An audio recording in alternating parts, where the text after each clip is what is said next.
السلام علیکم ورحمۃ اللہ وبرکاتہ۔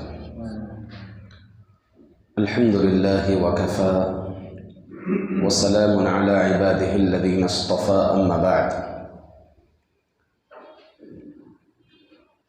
فعن ابن عمر رضی اللہ عنہ عن النبی صلی اللہ علیہ وسلم قال: علیکم بالسواک فإنہ مطیبۃ للفم مرضات للرب۔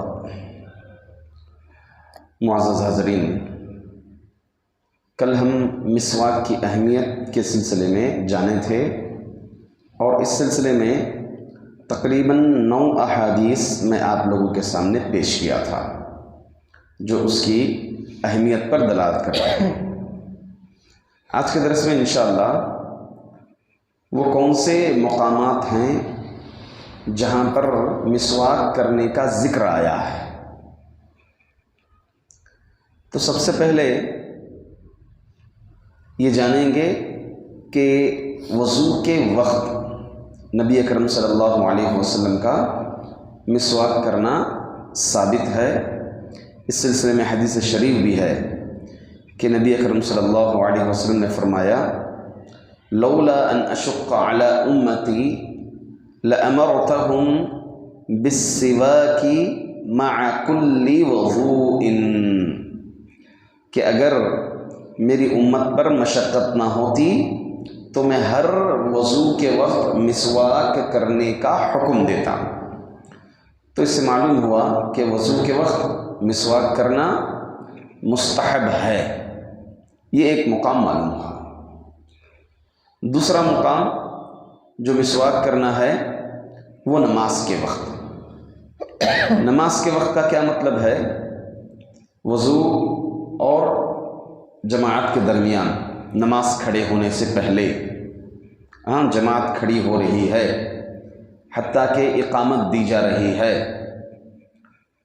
حدیث سن لیں، آپ صلی اللہ علیہ وسلم نے فرمایا: لولا ان اشق علی امتی لأمرتهم بالسواک عند کل صلاۃ، اگر میری امت پر تکلیف نہ ہوتی تو ہر نماز کے وقت میں مسواک کرنے کا حکم دیتا۔ صحابہ سے آثار وارد ہیں، کئی صحابہ کا عمل مذکور ہے کہ حضرت عبداللہ بن عمر رضی اللہ عنہ سے متعلق آتا ہے، آپ جماعت کے لیے انتظار کرتے ہوئے مسجد کے کسی کونے میں ٹیک لگا کر بیٹھتے تھے، اس حال میں کہ آپ مسواک کرتے رہتے تھے۔ بعض اس میں ذکر ہے کہ جیسے ہی مؤذن اقامت کہتے تو آپ مسواک لے کر اس کو کرتے ہوئے اٹھتے یہاں تک کہ اقامت ختم ہو جاتی تھی، پھر آپ اس کو اپنے کان میں لگا لیتے تھے۔ صحابہ سے یہ بھی آثار وارد ہوئے ہیں، گویا ہمہ وقت مسواک کو اپنے ساتھ رکھتے تھے۔ تیسرا جو مقام جہاں پر مسواک کرنا مسنون ہے وہ قیام اللیل کے وقت۔ کب؟ تہجد پڑھتے وقت، جب رات میں نیند بیدار ہو جائے یا تہجد کے لیے اٹھیں تو انہیں چاہیے کہ وہ مسواک کریں۔ اس سلسلے میں نبی اکرم صلی اللہ علیہ وسلم کی روایت ہے: کان النبی صلی اللہ علیہ وسلم اذا قام من اللیل یشوس فاہ بالسواک، کہ اللہ کے رسول صلی اللہ علیہ وسلم جب قیام اللیل کے لیے تیار ہوتے، کھڑے ہوتے تو اپنے منہ کو مسواک کے ذریعے سے صاف کرتے تھے۔ تو یہ تیسرا مقام معلوم ہوا کہ قیام اللیل کے وقت مسواک کرنا چاہیے۔ اسی طرح روزے کی حالت میں روزے کی حالت میں مسواک کرنا ہے نہیں کرنا ہے، اس سلسلے میں فقہا کے درمیان اختلاف ہے۔ اختلاف میں خصوصاً دیکھیں رمضان میں وضو کے وقت، رمضان میں نماز کے وقت یہ تو کرنا ہی ہے۔ اب روزے کی حالت میں بعض علماء اکرام کہتے ہیں کہ روزے کے ابتدا میں، آغاز روزے میں، بعض علماء اکرام زوال کے وقت تک مسواک کرنا مستحب ہے، یعنی آپ کبھی بھی صبح روزے میں اٹھے آپ 8 بجے 9 بجے 10 بجے جیسے بھی کر رہے ہیں مسواک، تو اس سمے کرنا ہے بعد زوال۔ بعد زوال بعض علماء اکرام منع کرتے ہیں کہ بعد زوال مسواک نہیں کرنا چاہیے، جبکہ دیگر علماء اکرام مکمل حالت روزے میں، روزے کی حالت میں مسواک کرنے کی چھوٹ دیے ہوئے ہیں اور اس کو مستحب بھی قرار دیے ہیں۔ اسی طرح 4 ہو گئے۔ نمبر 5، قرآن مجید کی تلاوت کرتے وقت، کب؟ جب قرآن کریم تلاوت کر رہے ہیں تو اس سمے بھی مسواک کرنا چاہیے، جیسا کہ میں آپ کے سامنے روایت پیش کی تھی کل بھی، اور یہ روایت میں دوسری روایت میں اس طرح کے الفاظ ہیں، ان العبد اذا تسوک فطہروا افواہکم للقرآن۔ ہاں، اللہ کے رسول صلی اللہ علیہ وسلم نے فرمایا کہ جب بندہ مسواک کرتا ہے، تو طویل حدیث ہے کہ جب بندہ مسواک کرتا ہے پھر کھڑا ہوتا ہے اور نماز پڑھتا ہے تو اس کے پیچھے ایک فرشتہ کھڑا ہو جاتا ہے اور اس کی قرات سنتا ہے اور اس سے قریب ہو کر کھڑا ہوتا ہے، حتیٰ کہ وہ اپنا منہ اس کے منہ پر رکھ دیتا ہے، پھر قرآن کا جو حصہ بھی اس کے منہ سے نکلتا ہے فرشتے کے پیٹ میں چلا جاتا ہے۔ لہٰذا تم قرآن کے لیے مسواک کے ذریعے اپنے منہ کو صاف کرو۔ ٹھیک ہے؟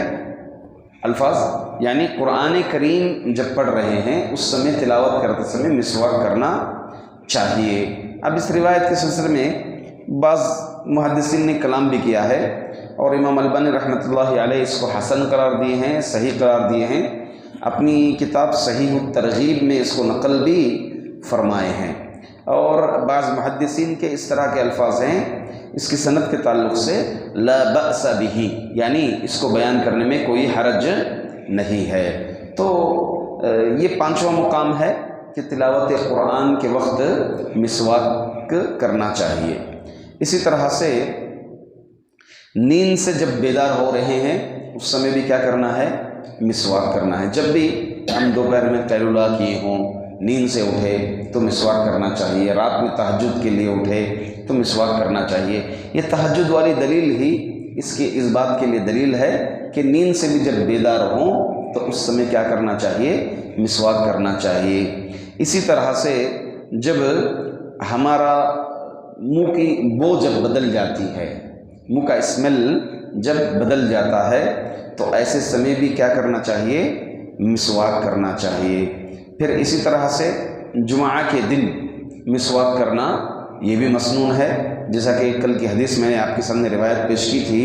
اللہ کے رسول صلی اللہ علیہ وسلم اس میں فرماتے ہیں ان ھذا یوم جعلہ اللہ عیدا للمسلمین فمن جاء الى الجمعۃ فلیغتسل وان کان طیب فلیمس منہ وعلیکم بالسواک۔ بے شک یہ دن اللہ تعالیٰ نے مسلمانوں کے لیے عید منایا ہے، لہٰذا جو بھی جمعہ کے لیے آئے اسے چاہیے کہ غسل کریں، خوشبو لگائیں اور مسواک کو لازم پکڑو۔ تو معلوم یہ ہوا جمعہ کے دن خصوصاً مسواک کرنا یہ مستحب عمل ہے۔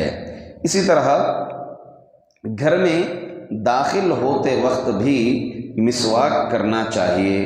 اس سلسلے میں نبی اکرم صلی اللہ علیہ وسلم سے مروی ہے، کب مسلم شریف کی روایت ہے، عائشہ رضی اللہ عنہا فرماتی ہیں کان نبی صلی اللہ علیہ وسلم اذا دخل بیتہ بدأ بالسواک۔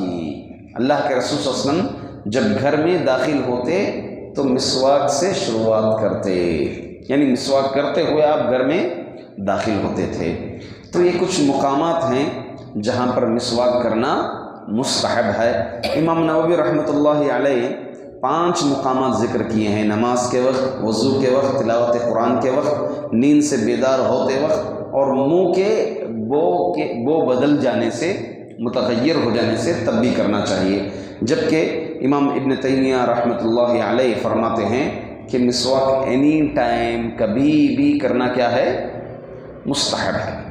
مسواک کبھی بھی کرنا مستحب ہے۔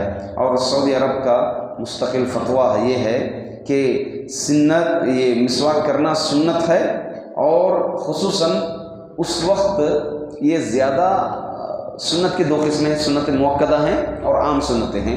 اب مؤکدہ کب ہو جاتا ہے؟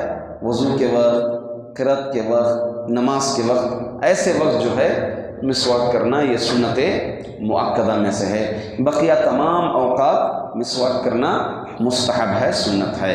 ایک آخری بات، ایک روایت ہے جو کہ ہمارے میں بہت ہی مشہور و معروف ہے۔ اس روایت میں پڑھ دوں، پھر اس کا ترجمہ بتا دوں، پھر اس کا حکم بھی بتا دوں۔